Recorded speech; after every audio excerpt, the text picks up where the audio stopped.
Hey YouTube, what's up? I'm Jessie, and this video, some of you guys actually requested. Today we're going to talk about one of the best guns in Black Ops, only made better by the addition of gold camo. I much prefer full camo. The Galil. Technically, I guess, the century-made Galani, but this iconic firearm was something that was used by the IDF for quite some time.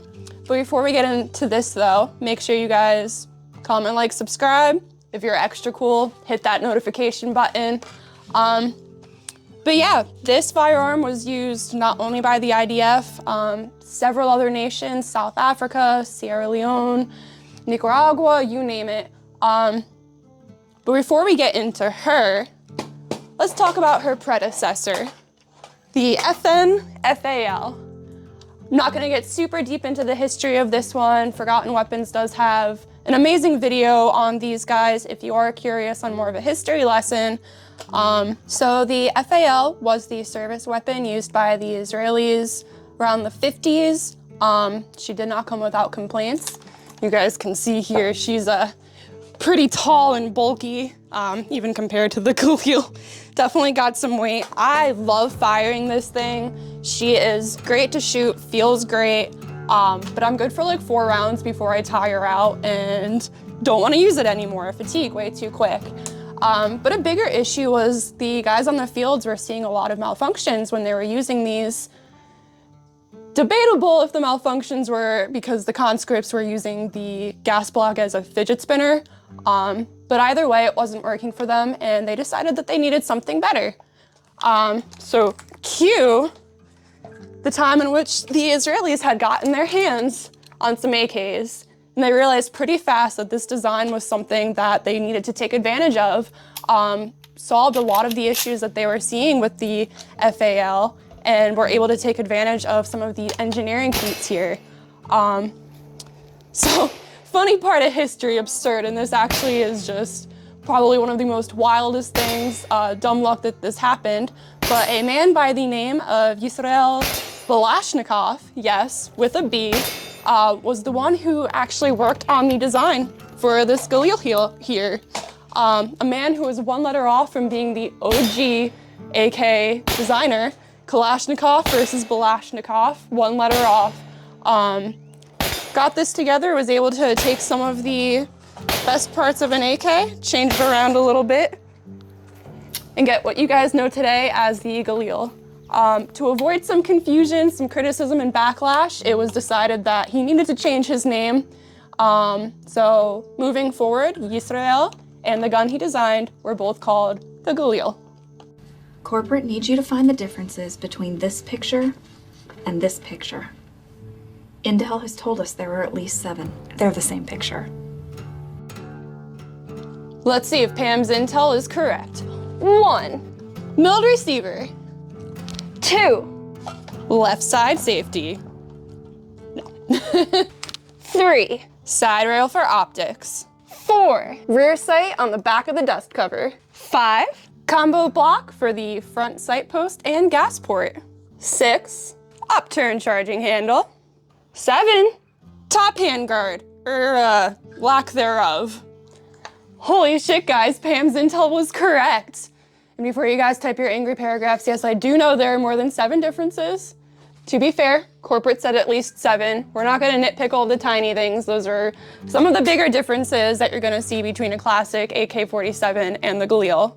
But moving on to the first difference that I had called out, the milled receiver, which an interesting choice considering weight was a complaint for the FAL. That's gonna improve reliability like crazy. It's definitely gonna be a more reliable firearm, but it's much heavier. There's no getting around that. Out of all of the AKs on the market, the Finnish RK62 was probably the biggest inspiration for the Galil. You can see here that I do have the wooden handguard on. The furniture for this though is wildly inconsistent. Galils between all of the countries that made them had no standard, so sizings were all over the place, and luck of the draw, when I had purchased this, the connecting points were actually too small, so the handguard here would just wobble around, fall off. originally it would not stay at all. You guys are probably gonna yell at me in the comments here, but I did shove some tin foil in there to get it to stay, which worked, but was terrible. I agree. So being angry at that, I did wind up putting some JB Weld in there, which again, before you yell at me, can come off. I did not ruin this firearm, don't worry. But yeah, if you guys have a Galil, that's probably something that you've experienced, may have experienced.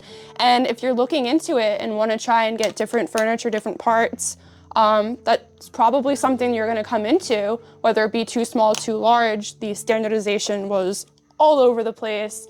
You're going to have a hard time if you can even find the parts. Here's for another AK look-alike, but don't let it fool you. Yes, the Galil has the classic curved mag. Beautiful curve, but this one's a little bit different. You can see here, this mag is actually a 35 round capacity mag. Classic AK mags are gonna be 30, but don't worry, YouTube, these are compliant. They are pinned for 29. You guys can see this nifty little tab here. Actually a great feature of the Galils. Unlike an AK, it does have a quick mag release. So you can just drop it right out. You don't have to pull. Makes changing mags much easier, much smoother, instead of trying to pull that and put another one back in. Especially, I don't know about you guys, I'm not dropping bakes. But these ones I don't care about, they fly, it's easy. Definitely much more efficient if you can reach it. Another conversation point for Galils versus AKs. Like I said, these guys do have the ambi safety, which is a feature that I normally love, but unfortunately, this ambi safety is so stiff that I really can't use it in a practical sense. I sure as hell can't use it with my thumb while holding the firearm if I am intending to fire, which forces me to use the right one anyway. But thankfully, unlike the AK, I can reach this with my middle finger. You guys can see in some of the video of me shooting here, when I do put the safety down on the Galil, I will keep my hand kind of loosely around the grip here, whereas with the AK, I cannot reach that at all. That is a nightmare for me.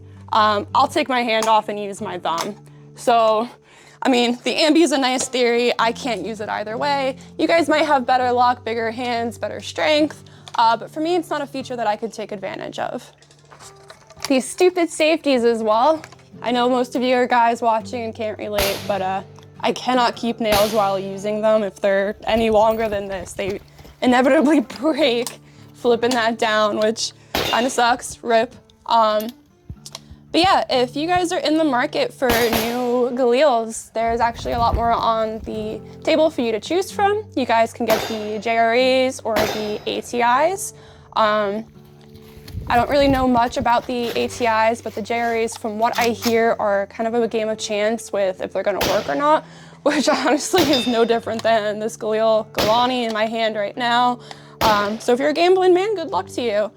Yeah, the JRAs, like this guy, don't really come with the night sights, which I think is a feature that is cool to take advantage of. I'd like to have. And unfortunately, this girl right here doesn't have the bottle opener either, which is unarguably the best feature of a Galil. So I'm definitely missing out on that regard. But yeah, I have heard fantastic things about the Galil Aces. If you're looking for something that's more modernized instead of that classic Galil style that a lot of us are used to seeing.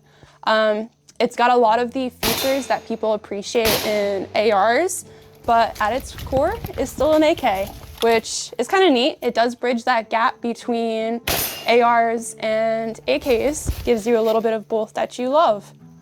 So that's all I had for today's video for you guys. Thank you for watching. Like I said before, comment, like, subscribe. Let me know if you guys have anything else that you want to see covered in this channel. And I love hearing suggestions, comments, tips.